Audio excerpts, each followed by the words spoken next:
Unsaturated vegetable oils. Toxic. Immunodeficiency, weakness of the immune system, can take many forms. AIDS, for example, refers to an immunodeficiency which is acquired rather than inborn. Radiation in vegetable oils can cause acquired immunodeficiency. Unsaturated oils, especially polyunsaturates, weaken the immune system's function in ways that are similar to the damage caused by radiation, hormone imbalance, cancer, aging, or viral infections. The media discuss sexually transmitted and drug-induced immunodeficiency, but it isn't yet considered polite to discuss vegetable oil-induced immunodeficiency. Unsaturated oils. When an oil is saturated, that means that the molecule has all the hydrogen atoms it can hold. Unsaturation means that some hydrogen atoms have been removed, and this opens the structure of the molecule in a way that makes it susceptible to attack by free radicals. Free radicals are reactive molecular fragments that occur even in healthy cells, and can damage the cell. When unsaturated oils are exposed to free radicals, they can create chain reactions of free radicals that spread the damage in the cell, and contribute to the cell's aging. Rancidity of oils occurs when they are exposed to oxygen, in the body just as in the bottle. Harmful free radicals are formed, and oxygen is used up. Essential fatty acids, EFA, are, according to the textbooks, linoleic acid and linolenic acid, and they are supposed to have the status of vitamins, which must be taken in the diet to make life possible. However, we are able to synthesize our own unsaturated fats when we don't eat the EFA, so they are not essential. The term thus appears to be a misnomer. Question. You say vegetable oils are hazardous to your health. What vegetable oils are you talking about? Mainly, I'm referring to soybean oil, corn oil, safflower oil, canola, sesame oil, sunflower seed oil, palm oil, and any others that are labeled as unsaturated or polyunsaturated. Almond oil, which is used in many cosmetics, is very unsaturated. Chemically, the material that makes these oils very toxic is the polyunsaturated fat itself. These unsaturated oils are found in very high concentrations in many seeds, and in the fats of animals that have eaten a diet containing them. The fresh oils, whether cold-pressed or consumed as part of the living plant material, are intrinsically toxic, and it is not any special industrial treatment that makes them toxic. Since these oils occur in other parts of plants at lower concentration, and in the animals which eat the plants, it is impossible to eat a diet which lacks them, unless special foods are prepared in the laboratory.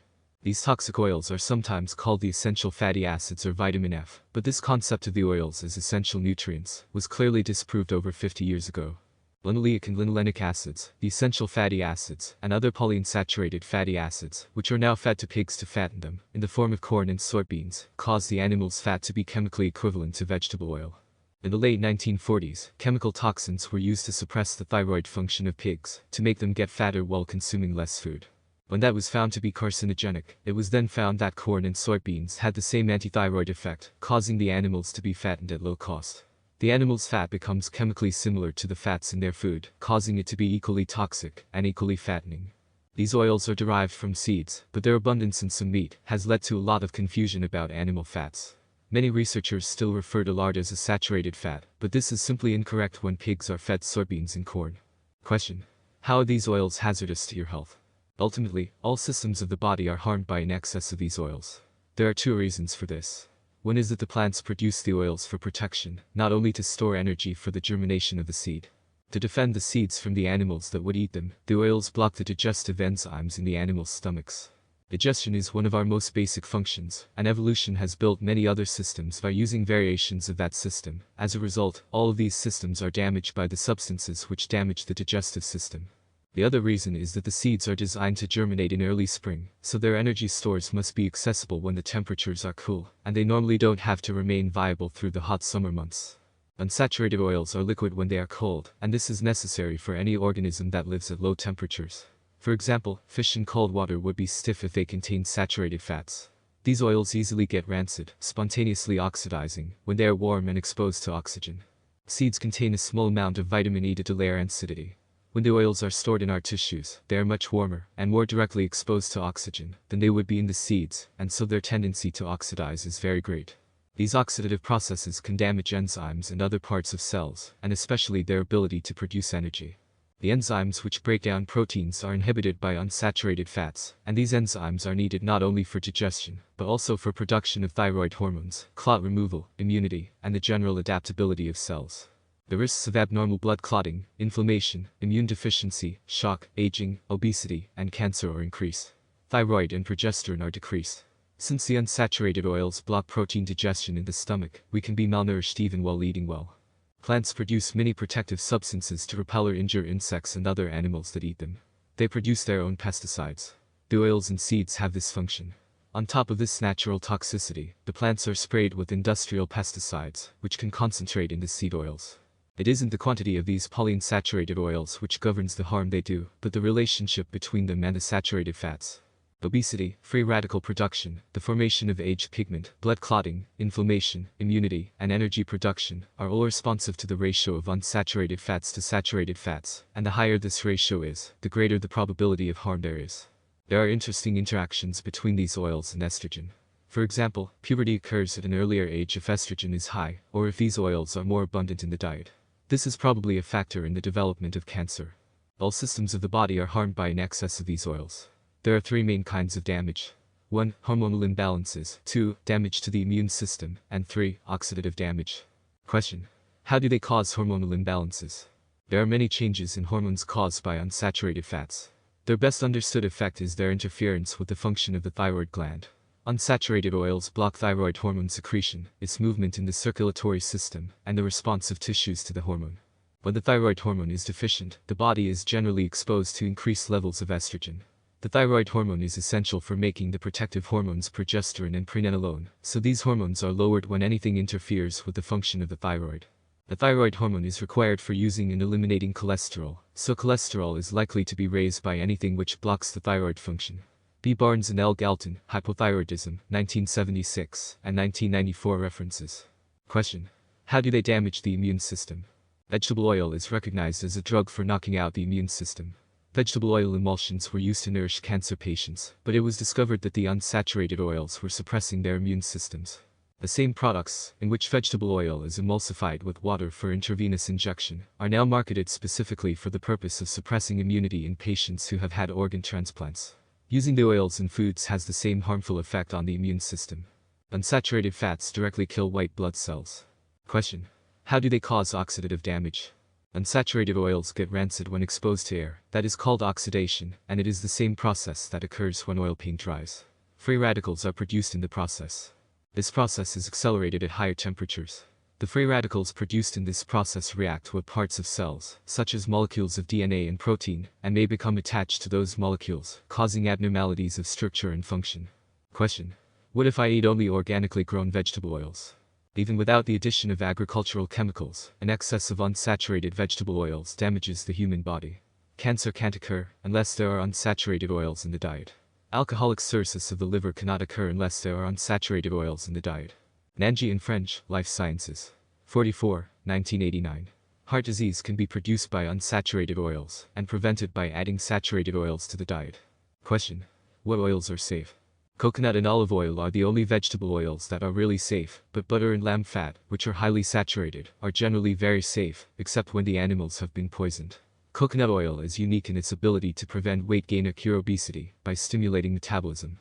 It is quickly metabolized and functions in some ways as an antioxidant. Olive oil, though it is somewhat fattening, is less fattening than corn or soy oil, and contains an antioxidant which makes it protective against heart disease and cancer. Israel had the world's highest incidence of breast cancer when they allowed the insecticide lindane to be used in dairies, and the cancer rate decreased immediately after the government prohibited its use. The United States has fairly good laws to control the use of cancer-causing agents in the food supply, but they are not vigorously enforced. Certain cancers are several times more common among corn farmers than among other farmers, presumably because corn requires the use of more pesticides.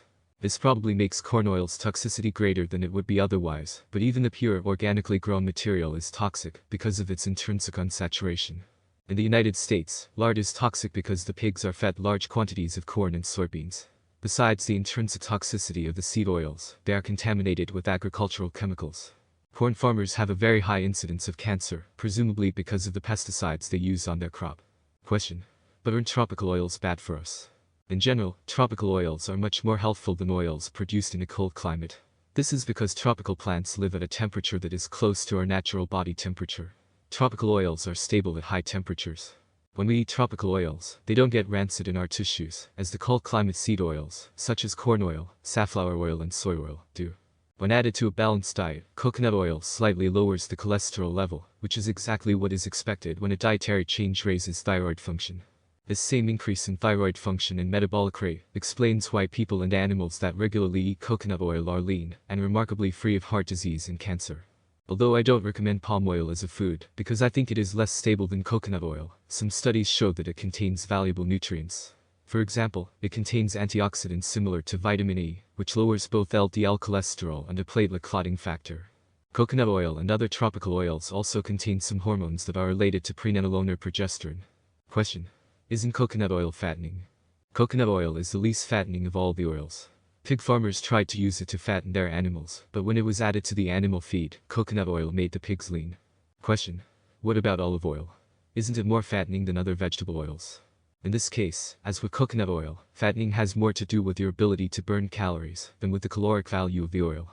Olive oil has a few more calories per quart than corn or soy oil, but since it doesn't damage our ability to burn calories as much as the unsaturated oils do, it is less fattening.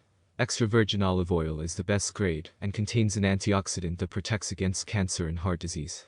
Question: is light olive oil okay? No. Now and then someone learns how to make a profit from waste material. Knotty pine boards were changed from a discarded material to a valued decorative material by a little marketing skill. Light olive oil is a low-grade material which sometimes has a rancid smell and probably shouldn't be used as food. Question: is margarine okay? There are several problems with margarine.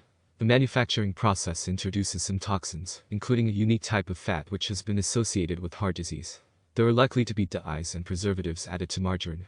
And newer products contain new chemicals that haven't been in use long enough to know whether they are safe. However, the basic hardening process, hydrogenation of the oils, has been found to make the oils less likely to cause cancer. If I had to choose between eating ordinary corn oil or corn oil that was 100% saturated to make a hard margarine, I would choose the hard margarine because it resists oxidation, isn't suppressive to the thyroid gland, and doesn't cause cancer. Question: what about butter? Butter contains natural vitamin A and D and some beneficial natural hormones. It is less fattening than the unsaturated oils. There is much less cholesterol in an ounce of butter than in a lean chicken breast. About 1/5 as much cholesterol and fat as in lean meat on a calorie basis. Question: are fish oils good for you? Some of the unsaturated fats in fish are definitely less toxic than those in corn oil or soy oil, but that doesn't mean they are safe. 50 years ago, it was found that a large amount of cod liver oil in dogs' diet increased their death rate from cancer by 20 times, from the usual 5% to 100%. A diet rich in fish oil causes intense production of toxic lipid peroxides and has been observed to reduce a man's sperm count to 0. Question: what about lard? In this country, lard is toxic both the pigs are fed large quantities of corn and soybeans. Besides the natural toxicity of the seed oils, the oils are contaminated with agricultural chemicals. Corn farmers have a very high incidence of cancer, presumably because corn requires the use of more pesticides. This probably makes corn oil's toxicity greater than it would be otherwise. But even the pure organically grown material is toxic because of its unsaturation. Women with breast cancer have very high levels of agricultural pesticides in their breasts. Israel had the world's highest incidence of breast cancer when they allowed the insecticide lindane to be used in dairies, and the cancer rate decreased immediately after the government prohibited its use. The United States has fairly good laws to control the use of cancer-causing agents in the food supply, but they are not vigorously enforced. Question: I have no control over oils when eating out. What can I do to offset the harmful effects of polyunsaturated oils? A small amount of these oils won't kill you. It is the proportion of them in your diet that matters. A little extra vitamin E, such as 100 units per day, will take care of an occasional American restaurant meal. Based on animal studies, it would take a teaspoonful per day of corn or soy oil, added to a fat-free diet, to significantly increase our risk of cancer. Unfortunately, it is impossible to devise a fat-free diet outside of a laboratory. Vegetables, grains, nuts, fish and meats all naturally contain large amounts of these oils, and the extra oil used in cooking becomes a more serious problem. Question: why are the unsaturated oils so popular if they are dangerous? It's a whole system of promotion, advertising, and profitability. 50 years ago, paints and varnishes were made of soy oil, safflower oil, and linseed, flaxseed oil. Then chemists learned how to make paint from petroleum, which was much cheaper. As a result, the huge seed oil industry found its crop increasingly hard to sell. Around the same time, farmers were experimenting with poisons to make their pigs get fatter with less food, and they discovered that corn and soybeans served the purpose, in a legal way. The crops that had been grown for the paint industry came to be used for animal food. Then these foods that made animals get fat cheaply came to be promoted as foods for humans, but they had to direct attention away from the fact that they are very fattening. The cholesterol focus was just one of the marketing tools used by the oil industry. Unfortunately, it is the one that has lasted the longest, even after the unsaturated oils were proven to cause heart disease as well as cancer. Study at LA Veterans Hospital, 1971. I use some of these oils. Walnut oil is very nice, but safflower oil is cheaper for oil painting, but I am careful to wash my hands thoroughly after I touch them, because they can be absorbed through the skin. Summary. Unsaturated fats cause aging, clotting, inflammation, cancer, and weight gain. Avoid foods which contain the polyunsaturated oils, such as corn, soy, safflower, flax, cottonseed, canola, peanut, and sesame oil. Mayonnaise, pastries, even candies may contain these oils. Check the labels for ingredients. Pork is now fed corn and soybeans, so lard is usually as toxic as those oils. Use only lean pork. Fish oils are usually highly unsaturated. Dry types of fish and shellfish, used once or twice a week, are good. Avoid cod liver oil. Use vitamin E. Use coconut oil, butter, and olive oil. Unsaturated fats intensify estrogen's harmful effects.